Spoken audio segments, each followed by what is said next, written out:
السلام علیکم. آپ دیکھ رہے ہیں پیوٹ رپورٹ اور میں ہوں سلیمان ملک. آج ہماری 16ویں قسط ہے. جیسا کہ آپ نے پچھلے چند دنوں میں ڈونلڈ ٹرمپ کا غصہ دیکھا.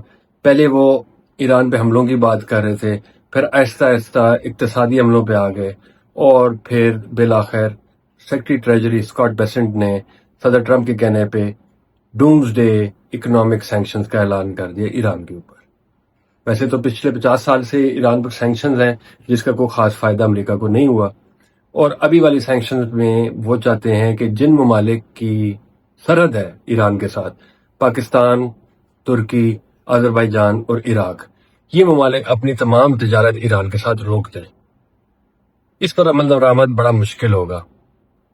لیکن اس کے پیرلل میں ایک اور ڈیولپمنٹ بھی ہے جس میں پاکستان کے فیلڈ مارشل عاصم منیر اس وقت تہران میں ہیں. وہ کل سے تہران میں ہیں اور لگتا یہ ہے کہ کوئی بات چیت آگے بڑھ رہی ہے. تو یہ بھی ہو سکتا ہے کہ امریکہ تجارتی پابندیوں کی بات کرے اپنے بھرم کے لیے، اور بیک اینڈ پہ بیہائنڈ دا سینز ایران کے ساتھ ڈیل کو آگے بڑھائے. اور ایران نے ایک مثبت جواب دیا ہے کہ جو ایم او یو سائن ہوا تھا جو کہ اب ایکسپائر ہو گیا ہے، اس پر دوبارہ بات ہو سکتی ہے. جیسا کہ ہم نے پہلے سینکشنز کی بات کی، یہ بھرم ہی لگتا ہے امریکہ کا، کیونکہ اگر امریکہ مزید لڑائی بڑھائے گا تو ایران کا جواب سخت ہوگا. آئیے سنتے ہیں کوئنسی انسٹیٹیوٹ امریکہ میں جو ہے اس کے ٹریٹا پارسی کا تجزیہ، جس میں وہ کہتے ہیں کہ اگر امریکہ نے ایسکلیشن کی تو ایران اس سے زیادہ ایسکلیشن کرے گا، کیونکہ ایسکلیشن ڈومیننس اس وقت ایران کے پاس ہے.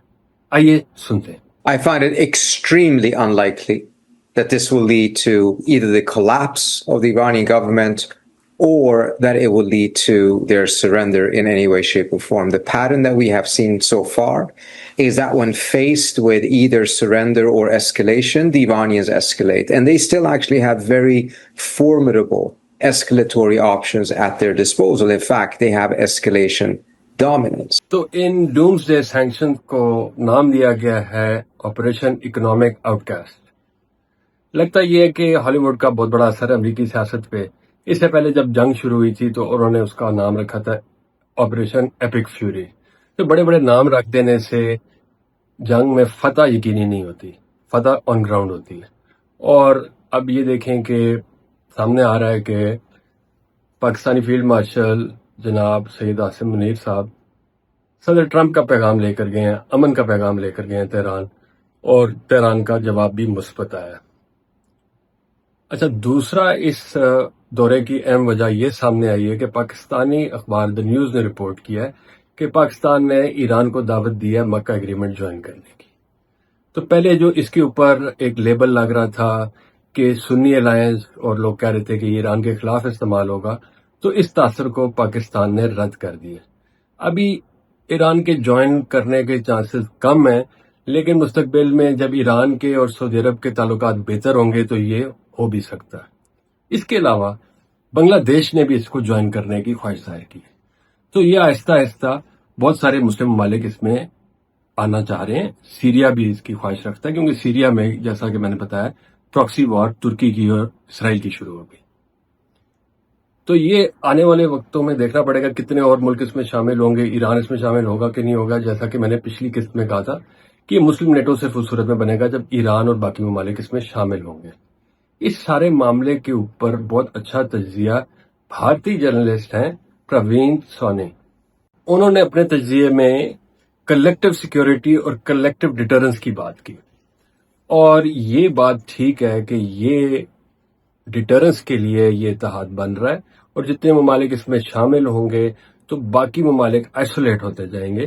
تو اس لیے یہ ڈیٹرنس کے لیے زیادہ ہے اور آن گراؤنڈ جنگیں لڑنے کے لیے کم ہے. آئیے سنتے ہیں یہ تجزیہ. Collective security and the other part is collective deterrence. Now, collective deterrence basically means that all the three countries, they stand together and they deter the outside powers. And in the case of West Asia, the power, Israel also will be considered an outside power because Israel is totally dependent on the American military infrastructure. on the central command. So Israel is that odd nation, which is creating all the problem. حقیقت یہ ہے کہ خلیجی ممالک کو یہ یقین ہو گیا ہے کہ امریکہ ان کو سیکیورٹی فراہم نہیں کر سکتا، اور ان کے ممالک میں جو بھی امریکن بیسز تھیں وہ صرف اسرائیل کے دفاع کے لیے تھی۔ اس لیے اب خلیجی ممالک پاکستان، ترکی اور چین کے ساتھ اپنے دفاعی تعلقات بڑھا رہے ہیں تاکہ وہ اپنی سیکیورٹی ضروریات کو بہتر پورا کر سکیں۔ ویسے بھی امریکہ اب ماضی کی کوئی سپر پاور لگتا ہے، اب یہ ملٹی پولر ورلڈ بن رہا ہے اور اس میں امریکہ کو تھوڑا سا بیک سیٹ لینی پڑے گی۔ اس کی ایک اور مثال دیتا ہوں، جیسے کہ انہوں نے ڈومسڈے سینکشنز لگائی ایران کے اوپر، اسی طرح انہوں نے اپنے ہمسایہ ملک کینیڈا کے اوپر بات چیت کے دوران 50% ٹیرفز لگا دیے، اور پھر کینیڈا جو کہ مشہور ہے کہ وہ اتنے اگریسو نہیں ہیں اور بہت پولائٹ ہے اور بہت اچھے ہیں، انہوں نے بھی واپس 50% ٹیرف لگا دی امریکہ کے اوپر، اور ان کے وزیر اعظم کارنی نے کہا کہ ہمارے پاس کوئی اور آپشن نہیں تھا، بات چیت کے دوران اس طرح کی چیز کرنا کسی حملے سے کم نہیں ہے، تو ہمیں بھی ڈیٹرنس کرنی تھی۔ حقیقت یہ ہے کہ دنیا میں بہت سارے ممالک سمجھتے تھے کہ امریکہ ناقابل شکست ہے، اور اب جب ایران نے اس کو شکست دے دی تو باقی ممالک بھی جو امریکہ سے ڈرے ہوئے سہمے ہوئے رہتے تھے، کینیڈا جیسے، اب وہ بھی کھل کے امریکہ کے سامنے سٹینڈ لے رہے ہیں۔ This looks like a new world order. میں ہوں سلیمان ملک، آپ دیکھ رہے ہیں پیوٹ رپورٹ۔ سبسکرائب کرنا مت بھولیے گا۔